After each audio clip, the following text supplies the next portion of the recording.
జై శ్రీమన్నారాయణ.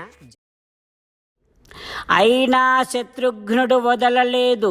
శత్రుఘ్నుడి కోపాన్ని చూసి కైకమ్మ కూడా భయపడిపోయి ఇక భరతున్నే శరణు వేడింది. భరత, నువ్వే కాపాడాలి అంటూ.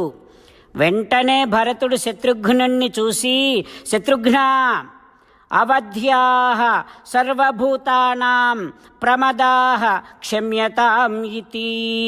స్త్రీలను చంపకూడదు నాయనా, క్షమించి వదిలేయి దాన్ని.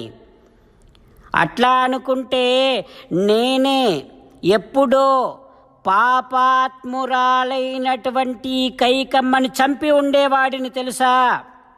కానీ శత్రుఘ్న, ధర్మాత్ముడైనటువంటి నా రామచంద్రుడు ఏమంటాడో తెలిసిన అప్పుడు, ఒకవేళ నేను నా కైకమ్మని చంపేస్తే తల్లిని చంపిన వాడివి, మాతృఘాతకుడివి అని నాతో మాట్లాడను కూడా మాట్లాడడు నా రామభద్రుడు. ఈ గూనిదానిని చంపినా కూడా అంతే. స్త్రీవధ చేస్తే రాముడు నా అభిభాష్యతే ధ్రువం, ఖచ్చితంగా మన ముఖం కూడా చూడడు.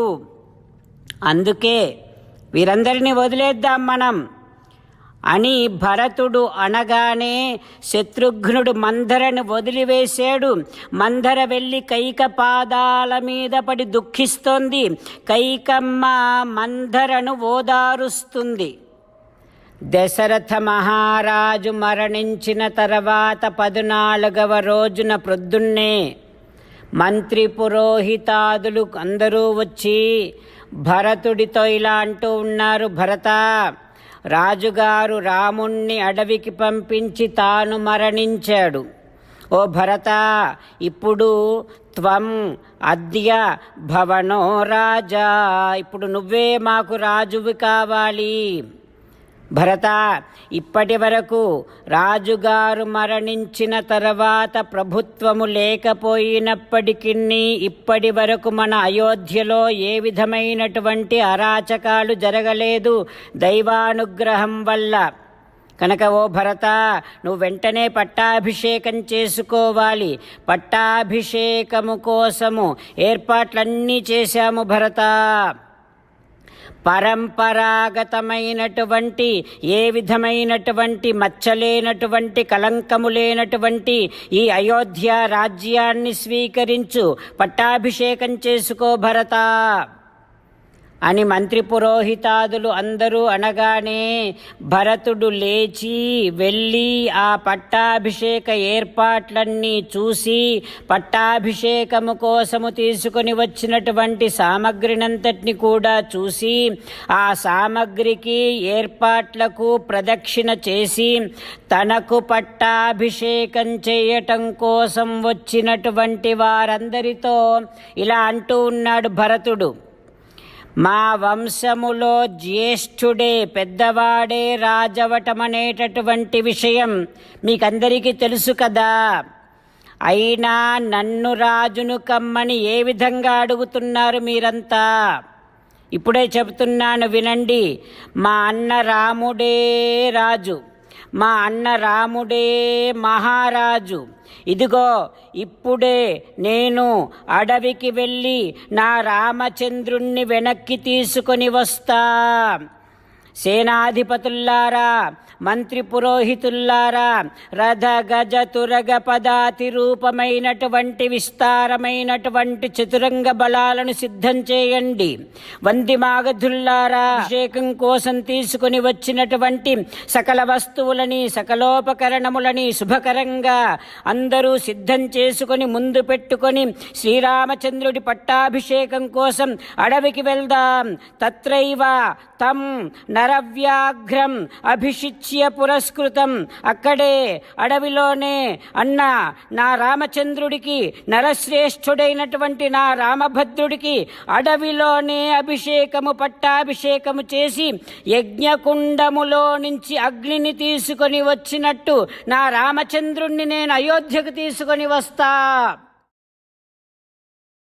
సీతారామచంద్రులను మనసారా ధ్యానము చేస్తూ పరమదయాలువు పరమశివుడు చెప్పిన పరమపావన రామనామాన్ని చెబుతూ మనము రామనామ గానము చేస్తూ ఉంటే అదిగో సీతారామచంద్రులు పార్వతీ పరమేశ్వరులు, ఆంజనేయస్వామి, సకల దేవతలు, పితృదేవతలు, మహర్షులు, ఆచార్యులు, భాగవతోత్తములు అందరూ మనని చూసి ఆనందముతో అనుగ్రహిస్తున్నటువంటి దృశ్యాన్ని భావన చేస్తూ నోరారా రామనామగానము చేద్దాం.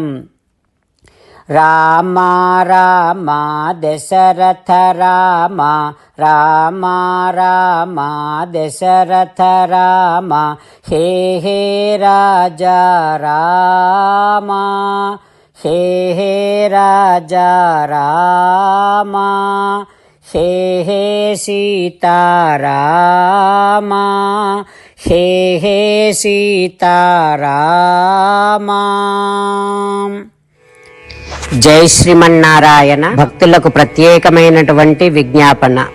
మీకు అన్ని విషయాలలో వెంటనే మంచి ఫలితాలు రావాలి అనంటే ప్రతిరోజు 1 నిమిషం వెచ్చించి నారాయణాస్త్రాన్ని చదవండి. ఇక మీకు తిరిగే ఉండదు. నారాయణాస్త్రాన్ని పొందడానికి మీరేం చేయాలంటే నారాయణాస్త్రం అనే వెబ్సైట్కి వెళ్ళి మీ పేరు, మీ ఈమెయిల్ ఇస్తే మీ ఈమెయిల్కి నారాయణాస్త్రం PDF వస్తుంది. అందులో ఒక రామాయణ శ్లోకం, ఒక గీతా శ్లోకం, ఒక విష్ణునామం ఉంటాయి. ఆ మూడింటిని కలిపి నారాయణాస్త్రం అంటాం. ప్రతి ఒక్కరికి వేరువేరు శ్లోకాలను ఇస్తున్నాం. ఆ రకంగా ఎవరి శ్లోకాన్ని వారు ప్రతిరోజు తప్పనిసరిగా చదవటం వలన ప్రతిరోజు ప్రతి 24,000 భక్తులతో ఒకసారి సంపూర్ణ రామాయణ పారాయణ, 33 సార్లు శ్రీమద్ భగవద్గీత పారాయణ, 24 సార్లు శ్రీ విష్ణు సహస్రనామ స్తోత్ర పారాయణ జరుగుతుంది. ప్రతి ఒక్కరికి అంతటి విశేష ఫలితము ప్రతిరోజు లభిస్తుంది. అందుకని మీరు, మీ కుటుంబ సభ్యులు అందరూ ఒక్కొక్కరు ఒక్కొక్క నారాయణాస్త్రాన్ని వెంటనే పొందండి.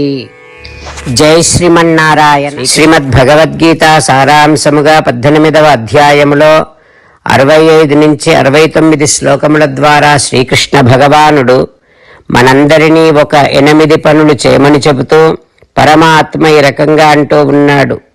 ఎవరెవరైతే నేను చెప్పిన ఈ 8 పనులు చేస్తారో వారందరూ నాకు చాలా ఇష్టమైన వారవుతారు. అప్పుడు వారిని నేను సకల పాపముల నుండి, సకల దుఃఖముల నుండి విముక్తులను చేసి నా అంతటి వారిగా చేసుకుంటా, తరగని ఆనందాన్ని అనుభవింపచేస్తా. నిజమే చెబుతున్నా, ప్రమాణము చేసి చెబుతున్నా అంటూ సాక్షాత్తుగా దేవదేవుడైన శ్రీమన్నారాయణుడైన శ్రీకృష్ణ భగవానుడే మనను ఈ 8 పనులు చేయమని చెబుతూ ఉన్నాడు కనుక, హో శ్రీమన్నారాయణ, కరిష్యే వచనం తవ, తప్పకుండా చేస్తా, నువ్వు చెప్పినట్టే చేస్తా అంటూ మనం ప్రతిరోజు దేవదేవుడైన శ్రీమన్నారాయణుడికి ఈ రకంగా మాట ఇద్దాం. హో శ్రీమన్నారాయణ, నువ్వు చెప్పినట్టే నేను నిన్నే సంతతము ధ్యానము చేస్తూ ఉంటా. హో శ్రీమన్నారాయణ, నువ్వు చెప్పినట్టే నేను నీ భక్తుడిగానే ఉంటా. హో శ్రీమన్నారాయణ, నువ్వు చెయ్యమన్నట్టే నేను నా విధులను, కర్తవ్యాలను నీ సేవగా, నీ తృప్తి కోసమనే సక్రమంగా నిర్వర్తిస్తూ ఉంటా. హో శ్రీమన్నారాయణ, నువ్వు చెప్పినట్టే నేను నీవాడిని అనే మహావిశ్వాసాన్ని సంతతము కలిగి ఉంటూ నా హృదయములో నీకే నమస్కరిస్తూ ఉంటా. హో శ్రీమన్నారాయణ, మామేకం శరణం వ్రజ, నన్నొక్కడిని మాత్రమే శరణు వేడుకో అని నువ్వే అన్నావు కనుక నేను నిన్ను ఒక్కడిని మాత్రమే శరణు వేడుకుంటా.